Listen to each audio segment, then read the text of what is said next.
하나님 말씀 함께 보겠습니다. 창세기 18장 7절과 8절 말씀입니다.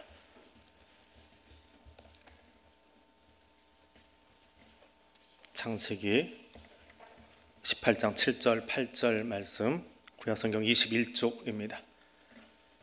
한 목소리로 함께 읽겠습니다. 아브라함이 또 가축대 있는 곳으로 달려가서 기름지고 좋은 송아지를 잡아 하인에게 주니 그가 급히 요리한지라. 아브라함이 엉긴 젖과 우유와 하인이 요리한 송아지를 가져다가 그들 앞에 차려놓고 나무 아래 모셔 섬에 그들이 먹으니라. 아멘. 한 유치원의 점심시간에 선생님이 아이들 앞에다가 상을 차려놓고 보자기를 열었습니다. 음식을 푸짐하게 준비하고 맛있게 먹어라 그러면서 보자기를 열었습니다. 근데 그곳에는 밥 그리고 김치, 나물이 있었어요. 아이들 반응이 어땠을까요? 나쁘지는 않았어요. 점심시간이고 밥이 딱 보이니까 와 하는 정도의 반응이 보였습니다. 자, 옆에 이제 또 다른 음식이 차려졌어요. 거기 보자기를 열면서 이것도 너희들 맛있게 먹어 하는데 그곳에는 피자, 치킨, 과자, 감자튀김이 있었어요. 어땠을까요? 네, 딱 그렇게 했어요. EBS에서 실제로 나온 실험 영상이에요. 네, 그러면서 너들 먹고 싶은 대로 마음대로 골라가 그랬더니 아이들 어디로 갔을까요? 다 식판에다가 피자 담고 치킨 담고 과자 담고 그것만 먹는 거예요. 이쪽은 별로 손댄 아이들이 없어요. 자, 분명 이 한쪽에 있던 피자나 치킨이나 이거는 부모님들이, 특히 어머님들이 집에서 아이에게 먹이고 싶어 하지 않는 음식이겠지요. 나물이나 이 김치를 더 먹이고 싶어 할 겁니다. 근데 아이들만이 아니라 우리도 마찬가지고요. 단 것을 좋아합니다. 실험에 의하면 태중에 있을 때부터 아이가 단 것을 좋아한대요. 그거 어떻게 실험했느냐? 산모가 포도당을 마셔요. 달달한 포도당을 마시면 20분쯤 있다가 이게 양수로 간답니다. 몸을 돌아서 20분이 걸린대요. 그럼 그때 초음파를 찍어보니까 엄마가 가만히 있을 때 다른 걸 먹기 전에는 그냥 꼬물꼬물하고 있던 아이가 포도당을 마시고 나니까 20분 뒤에 아이가 입을 열고는 그 양수 먹느라고 정신이 없는 거예요. 단 거 들어와서 좋아가지고. 그럼 나물은 왜 안 먹을까요? 단 것은 우리가 무언가를 잡으러 갈 때, 운동할 때 몸에 칼로리를 제공하지요. 근데 나물은 써요. 쓴 음식이에요. 이 쓴 음식은 지천에 깔렸는데 이게 어느 게 독초인지를 모르기 때문에 사람들이 이걸 조심한다라고 합니다. 포비에라고 부르던가 그런데 조심하는 성향이 있대요. 이게 유전적으로 구석기 시대부터 우리 안에 내려온 유전 형질이라고 심리학자가 이야기를 합니다. 그래서 지금 엄마가 해놓은 이 풀은 맛은 쓰지만 우리에게 안전한 거야 라고 하는 것을 엄마가 보여줌으로써 아이가 학습이 돼가지고 5살이 넘어가면 그때부터 아이가 나물을 먹기 시작한대요. 근데 우리는 기다리지 못하고 안 먹는다고 성질 부리고 입에다가 우겨넣고 그러다 싸움 나고 스트레스 받는다고 하니까 참 못 배운 부모들이었지요. 못 배운 부모들이 그 모습이 있습니다. 자, 엄마는 아이에게 최고의 음식과 요리를 해주고 싶은 마음이 있습니다. 자, 성경에서 이 요리한다라는 표현을 찾아보았습니다. 그랬더니 한글 번역 성경으로, 한글 성경 기준이에요. 요리라고 하는 것을 찾으면 제일 먼저 등장하는 곳이 어딜까요? 이렇게 어렵게 생각하세요. 답안지 읽고 하는데. 오늘 본문이에요. 아브라함이 요리한다. 이게 요리라는 한글로 처음 등장하는 곳이에요. 그리고 구약성경 전체 4번밖에 등장을 안 합니다. 요리했다, 요리한다. 아브라함이 그 마므레 상수리 나무 아래 있는 곳에서 3사람을 대접했다. 거기에 요리한다라는 표현이 등장합니다. 오늘은 그 요리하는 것, 음식에 대해서 우리가 함께 나누려고 합니다. 아브라함의 요리는 최고의 재료와 정성으로 준비된 그런 음식입니다. 아브라함이 마므레 상수리 나무 있는 곳에 있다가 맞은편에 있는 3사람을 보았습니다. 그래서 곧장 달려나가서 그 3사람에게 여기 머물다 가십시오. 내가 당신들을 위해서 음식을 준비하겠습니다 하고는 최고의 재료를 가지고 음식을 만들어내기 시작합니다. 처음에는 고운 가루 세스아라고 되어 있어요. 유대인들, 유목민들의 주식이 밀가루입니다. 그 중에 곱게 갈았다라고 하는 것은 더 정성이 들어간 귀한 재료입니다. 성경에 솔레트라고 되어 있는데 이것은 귀한 손님에게 제공되는 특별한 가루를 말합니다. 근데 그것을 세스아 22리터라고 합니다. 22리터면 어느 정도의 양을 빵을 만들어낼 수 있을까요? 저는 음식을 잘 할 줄 몰라서 양 분간이 안 되는데 뭐 세 사람이 먹기에는 좀 넘치는 양이겠지요. 22리터니까 그만큼 풍족하게 준비했다라고 하는 거예요. 또 짐승떼에게 달려가서 기름진 송아지, 기름지고 부드럽고 연한, 그래서 이제는 우리 교인들은 거의 다 아는 히브리어가 하나 있어요. 토부한 송아지, 정말 좋은 송아지, 그 송아지를 잡았습니다. 일반적으로 새끼 염소를 잡아서 손님을 공개한다고 합니다. 그런데 새끼 염소가 아니라 송아지를 잡았다. 이건 관습을 비껴간 정도가 아니라 정말 최선을 다해서 이 손님들을 섬겼다라고 하는 겁니다. 아무리 넉넉한 집도 송아지를 그렇게 쉽게 잡지는 않습니다. 뭐 마을 잔치가 있든지 국가적인 잔치가 있을 때 소를 잡아서 화목제로, 혹은 마을 잔치에 소 한 마리 잡지 세 사람 대접하려고 송아지 잡았다. 이건 좀 과할 정도로 정말 최고로 내어놓은 그런 대접이지요. 근데 그것을 잡는데 아브라함이 잠깐 망설이거나 혹은 주저하거나 생각을 했다라는 표현이 없습니다. 민첩하게 급히 달려가서 기꺼이 그 소를 잡아서 세 사람에게 공개했다. 아브라함이 송아지를 잡았다, 혹은 사냥의 우유를 드렸다, 성경에 나오는 단어들인데요. 이게 얼마나 좋았냐라고 하는 것보다 뒤에 있는 이야기를 비교해서 보면 분명하게 이것이 드러납니다. 19장으로 넘어가면 이 세 사람 중에 둘이 소돔으로 갑니다. 소돔에 있는 롯을 만나요. 근데 롯도 아브라함과 똑같이 그 사람들을 보자마자 19장에서는 천사라고 번역이 되어 있어요. 이 천사를 보자마자 엎드려 경배하고 엎드려 절하고, 그리고 음식을 공개하는데 무엇으로 공개했습니까? 19장 3절에 가니까 무교병을 드렸대요. 누룩을 넣지 않은 딱딱한 빵입니다. 이거는 미리 준비돼서 쟁여놓은 빵이에요. 누룩도 안 들어가고 딱딱하기 때문에 쉽게 변하잖아요. 며칠 먹으려고 그냥 만들어 놓은 것 중에 그걸 떼서 그 두 사람에게 준 거예요. 두 천사에게 준 거예요. 그러니까 요리까지 해서 준 아브라함하고 있던 것에서 빼가지고 손님을 공개한 롯하고 18장과 19장은 분명하게 비교하고 있습니다. 그것이 요리한다라고 하는 말의 특징입니다. 최선을 다했다라고 하는 말이지요.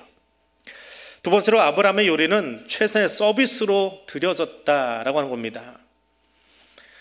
8절에서 아브라함은 나그네들 옆에 서서 그들이 음식을 다 먹을 때까지 시중을 들었다라고 말합니다. 8절에서 모셔섰다, 모셔섬에라는 표현이 있는데, 이것은 손님들이 식사 중에 필요한 것을 볼 수 있도록 지켜보고 있다가 물이 필요하면 물 갖다 주고, 휴지가 필요하면 휴지도 갖다 주고, 계속 그 시중을 드는 거예요. 주인이지만 그 손님들을 위해서 시중과 같은 자세로, 하인과 같은 자세로 그 옆자리를 늘 지키고 있는 지극히 큰 환대와 겸손을 나타내는 모습입니다. 지난 주간에 코로나 끝나고 오랜만에 사랑의 동산을 진행을 했습니다. 150기를 진행을 했는데 네 분의 피택자 그리고 권사님이 다녀오셨습니다. 사랑의 동산 아직 안 다녀오신 분들은 뭐 잘 모르고 주워들은 이야기죠. 남이 했던 이야기를 듣게 되는데, 사랑의 동산은 기본적으로 천국이 어떤 곳이냐, 천국에서 우리가 섬기는 자세가 어떤 것이냐라고 하는 것을 훈련하는 그런 영성 훈련입니다. 정작 보아야 될 것은 보지 않고 다른 것 보고 와서 이렇게 잘못 흘리시는 분들도 없지 않아 있긴 합니다. 모두가 다 똑같을 수는 없지만, 근데 영성 훈련의 기본 목표는 천국을 경험하기 위한 거예요. 근데 훈련생들은 천국을 경험한다면 그 프로그램을 진행하기 위해서 도우미들은 어떤 역할을 할까요? 그들이 천국을 경험할 수 있도록 내가 섬겨주는 훈련을 합니다. 그래서 처음 들어간 사람이나 뒤에 들어가서 도우미로 함께하는 사람들이나 그 천국의 섬김을 경험하는 것, 천국을 같이 경험하고 거기서 경험한 그 천국의 모형을 우리 교회에서, 우리 삶 속에서 살아가자라고 하는 것이 이 영성훈련의 목표입니다. 아브라함이 지금 세 사람에게 보여준 서비스의 모습이 이것입니다. 그 집의 주인이면서 손님들이 최고의 환대를 받을 수 있도록 서비스하고 있는 겁니다. 진짜 좋은 서비스는요, 비싼 음식이 나오고 비싼 재료가 나와서가 아닙니다. 그의 마음과 태도가 최선을 다해서 최고의 것으로 드린다라고 하는 거예요. 영어로 예배는 최고의 가치를 올려드린다라고 하는 의미가 있습니다. 나의 최고의 시간, 남는 시간 가지고 예배 드리는 게 아니에요. 힘이 남아돌아서 여기 나와 있는 것이 아니에요. 내가 하나님께 드릴 수 있는 최고의 시간을 구별하고 최고의 마음을 구별하고 최고의 자세로 하나님을 서비스하는 것, 그것이 예배, 워십입니다. 이것이 영어의 진짜 의미고 예배의 진정한 의미입니다. 바꿔 이야기하면 아브라함이 지금 세 사람을 향해서 요리했다라고 하는 말은 예배의 원형을 이야기하고 있는 거예요. 아브라함은 지금은 예배자로 서 있는 거예요. 하나님께 최고의 것을 서비스하기 위해서, 올려드리기 위해서. 이 서비스라는 말이 요즘 우리식으로 이야기하면 누구 심부름이나 하는 것으로 오해하기 쉬운데, 최고의 것으로 그를 섬기기 위해서 그 자리에 있더라. 이것이 예배 드렸다라고 하는 표현입니다. 더 놀라운 것은 하나님께서 요리하셨다라고 하는 이 표현이 아브라함에게도 쓰였다는 겁니다. 아브라함의 이야기를 읽으면서, 오늘 본문의 이야기를 읽으면서 가장 놀라운 점은 바로 이것입니다. 한글 번역으로는, 번역본은 항상 한계가 있어요. 그들의 언어를 우리의 정서로 다 가져올 수가 없습니다. 그런데 한글 번역으로는 아브라함이 요리한지라, 그렇게 실제로 번역이 되어 있습니다. 요리라는 한글은 4번밖에 안 나와요. 그런데 이 요리한다에 해당하는 원 성경, 히브리어 성경은 이 단어를 몇 번이나 쓰느냐, 얼마나 나올 것 같아요? 한글은 4번으로 번역이 되어 있는데 히브리어 원 단어가 이제 여러 모로 번역이 됐습니다. 근데 그 단어는요, 구약 성경에서만 2640번이 쓰였습니다. 그러니까 이 단어가 가지고 있는, 이 단어가 히브리어로 어떻게 되냐면 아싸예요. 아싸, 기분 좋아 그러잖아요. 아싸예요. 이게 히브리어거든요. 그 아싸가 수많은 번역을 가져오는 거예요. 그 의미가 너무 많기 때문에 이곳에서는 이런 의미로, 저곳은 저런 의미로 번역을 해낸 거예요. 근데 히브리인들은 그냥 아싸 하나 써요. 그걸로 다 설명이 돼요. 그런데 아브라함이 아싸 했는데 제일 처음 아싸 하신 분이 누굴까요? 아싸, 뭐 뒤에는 기분 좋다는 표현은 아니에요. 아싸 하신 분이 누굴까요? 하나님이 창세기 1장에서 아싸 하셨어요. 하나님이 궁창을 아싸 하셨대요. 만드셨대요. 영어 성경으로는 1장 7절은 메이드라고 번역을 하고요. 오늘 본문에 요리한지라, 이것은 프리페어로 번역을 합니다. 우리는 만들다로 번역을 하고 요리한다로 번역을 합니다. 히브리어는 똑같아요. 아싸한 거예요. 하나님이 아싸한 거예요. 바꿔 이야기하면 하나님도 요리하셨어요. 창조했다라는 말을 아브라함 주어가 바뀌어서 그렇지 똑같이 번역을 한다면 둘 다 요리했다라고 번역할 수 있고요. 또 다르게 번역하면 둘 다 만든 거고요. 둘 다 창조한 거고요. 둘 다 메이드한 거예요. 그러면 아브라함이 요리한다라고 하는 것은 무엇일까? 하나님의 창조와 같은 마음으로 보았기에 성경이 같은 아싸라는 단어를 썼는데, 그럼 그 마음이 무엇이냐라고 하는 거지요. 왜 그 단어를 아브라함에게 붙여서 아브라함을 주어로 사용했느냐라고 하는 겁니다. 그러려면 하나님의 창조를 보아야 돼요. 하나님의 창조는 대충 심심해서 재미삼아서 이것 만들어보고 저것 만들어보다가 이건 아닌가 봐 하고 치우는 미술 공작 시간이 아니지요. 누구도 따를 수 없는 지혜와 경륜을 가지고 세상을 창조하셨어요. 만드셨어요. 만드신 데는 뭐라고 하십니까? 우리 다 아는 그 단어, 심히 좋았다, 토부했다. 토부했다. 내가 만들어 놓고 보니까 토부하다. 자기 만족이 아니라 정말 좋았다. 하나님의 질서도 잘 만들어졌다라고 하는 거예요. 근데 아브라함의 그 요리 가운데 어떤 송아지를 드렸어요? 토부한 송아지를 드렸어요. 창세기 1장에 나오는 그 단어들이 아브라함의 요리 속에 그대로 군데군데 숨어서 같이 등장하고 있더라라고 하는 겁니다. 그래서 아브라함의 아싸, 아브라함의 요리한다라고 하는 이 번역은 하나님의 형상을 가진 한 사람이 하나님께서 우리에게 보여주신 그 마음으로 최고의 재료와 최고의 정성과 최고의 서비스로 누구를 내 만족이 아니라 다른 이를 섬기고 공개하는 것으로 나타났다라고 하는 거예요. 바꾸자면 삶의 예배를 드리고 있다라고 하는 거예요. 아브라함이 소를 잡고 우유를 쓰고 제일 좋은 밀가루를 사용하고 이게 중요한 게 아니에요. 거기 우리 늘 머물면 안 됩니다. 우리는 어떤 영성 프로그램에 들어가서 혹은 예배를 드리면서 자꾸 엉뚱한 부수적인 것에 눈이 머물러요. 진짜는 놓치고 오는 때가 많이 있습니다. 오늘 본문 속에서 우리가 정말 눈여겨봐야 될 것은 송아지가 아니고 고운 가루가 아니에요. 하나님의 형상을 닮은 그 아브라함이, 하나님의 형상으로 지어진 그 아브라함이 하나님의 창조의 마음을 가슴에 담고 그의 삶을 지금 살아내고 있더라라고 하는 거예요. 하나님이 창조하신 그 아싸의 자세로 누군가를 섬기고 살아가고 있는 믿음의 행위를 우리에게 보여주고 있다라고 하는 겁니다. 그것이 오늘 본문이 우리에게 들려주는 이야기예요. 그러면 이 아름다운 요리 뒤에는 어떤 이야기가 등장할까요?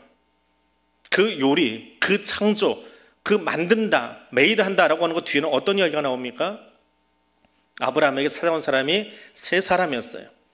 19장에 가면 용어들이 조금 바뀌기 시작합니다. 둘은 천사로 용어가 바뀌어서 소돔으로 갔어요. 롯을 만나러. 그럼 하나는 어디 있어요? 한 분은 그 자리에 남아 계세요.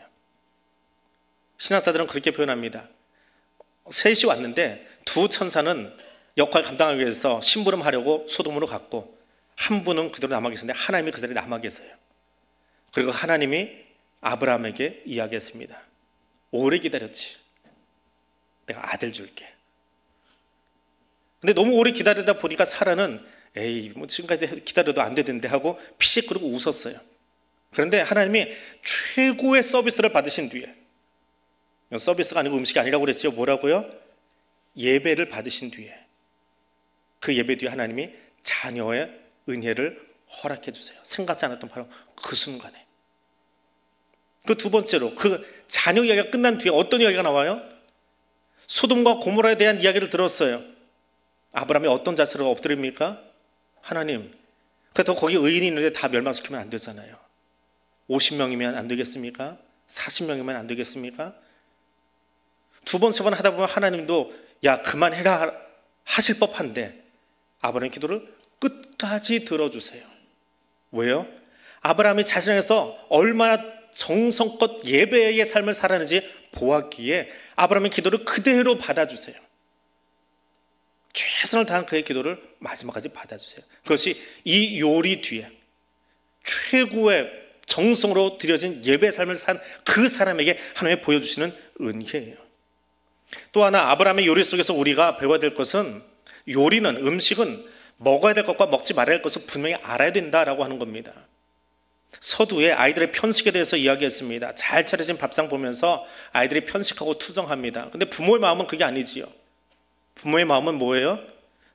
비록 쓴 나물이지만 그것이 몸에 좋기에 부모는 아이에게 먹이려고 온갖 지혜를 다 짜내면서 아이의 밥상에 올려 놓습니다. 하나님도 마찬가지예요. 아브라함도 마찬가지고요. 최상의 것을 준비해서 손님들을 공개했고요. 하나님도 창세기 1장에서 창조하실 때 적당히 창조하신 것이 아니라 최고의 것으로 이 땅을 만드셨어요. 그리고 아담과 하와에게 이것은 먹지 말고 이것은 먹어라 라고 이야기하십니다. 먹지 말아야 할 것은 무엇입니까? 졸고 있는 사람이 많아서 물어보는 거예요. 잠 좀 깨라고. 예. 뭘 먹지 말라고 하셨어요? 선악과요. 그럼 뭘 먹으라고 하셨어요? 뭘 먹으라고 하셨어요? 네, 동산나무의 실과는 다 먹되 하고 요것만 빼라고 그러셨죠. 근데 나무 실과가 문제가 아니에요. 진짜 먹어야 될 게 있어요. 우리 그거 놓치면 뭐에 집중하느냐? 동산나무의 실과들을 봐요. 그러다 보니까 자꾸 먹지 말라고, 사람을 하지 말라는 게 더 하고 싶어져요. 하지 말라고 자꾸만 이야기해 보십시오. 아이한테. 아이는 그 짓을 더 합니다. 똑같아요. 근데 진짜 먹어야 될 게 있어요. 그건 나무 실과가 아니에요.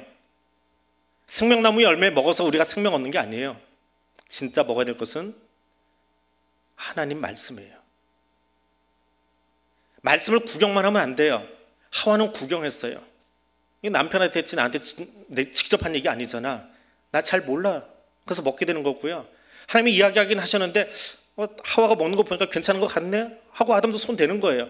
말씀이 내 안에 들어와서 내 양분이 되고 내 피가 되고 내 살이 돼서 흡수되어 있어야 되는데 말씀을 제대로 먹지 않은 거예요. 말씀을 듣는데 귓줄에서 맹맹 돌기만 하지 내 것이 안 된 거예요. 우리가 진짜 먹어야 될 것은 하나님 말씀이에요. 오늘 우리에게 주신 하나님 말씀은 우리의 배를 채워야 합니다. 생명을 주신 예수의 말씀으로 우리의 줄인 목을 채워야 돼요. 해소시켜야 돼요. 그래서 우리가 진짜 먹어야 될 음식입니다. 영의 양식입니다. 아브라함의 요리를 볼 때 떡과 송아지에 우리의 눈이 멈춰서는 안 됩니다. 하나님의 창조를 가슴에 담고 나도 그런 삶을 살겠습니다라고 삶의 자리에서 살아갔던 그 아브라함의 예배자로서의 삶을 우리가 볼 수 있어야 돼요. 그 마음으로 우리 이웃을 섬기고 공경할 수 있어야 됩니다. 더불어서 하나님이 우리에게 주신 최고의 양식들, 이 앞에 차려져 있는 이 성찬이요, 설교는 귀로 듣는 말씀이라고 합니다. 성찬은 눈에 보이고 입으로 먹는 말씀이라고 예배학에서 정의를 합니다. 오늘 우리가 이 작은 떡 한 덩이, 포도주 한 잔, 오늘 포도주가 어땠어? 일부 끝나니까 그 평가가 많더라고요. 아무리 얘기를 해도 우리가 거기에 자꾸 빠져요. 이 음식이 어때? 포도주가 어떻게 담근 것 같아?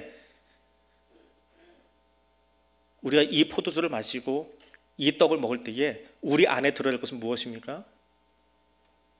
하나님이 나를 위해서 찢으신 그 살처럼, 그 몸처럼 나를 위해서 아낌없이 피를 흘리셨다면 나도 그런 삶을 살아내겠습니다. 누군가가 피 흘리도록 찌르는 자가 아니라 나도 누군가를 위해서 피 흘리는 삶을 살아내겠습니다라고 온몸으로 느끼며 경험하면서 그 말씀을 내 안에 나의 것으로 만들어가고 적용시키는 보이는 말씀을 우리가 함께 나누려고 합니다. 그것이 음식과 요리를 통해서 오늘 우리에게 주시는 하나님의 말씀입니다. 그 말씀으로 양식 삼는 시간이 될 수 있기를 원합니다. 기도하겠습니다. 창조주 하나님, 우리에게 최고의 것, 가장 아름다운 것 주시기 위해 자신의 몸을 찢고 피를 흘리시고 그것을 기념하도록 눈에 보이는 말씀을 제정하신 하나님, 주의 말씀으로 나의 배를 채우겠습니다. 이 자리에 임재하셔서 떡과 잔을 받을 때에 우리의 영의 눈이 열리며 주의 임재를 경험하는 은혜의 자리가 되기를 원합니다. 주여 여기 임하여 주옵소서. 예수님 이름으로 기도드립니다. 아멘.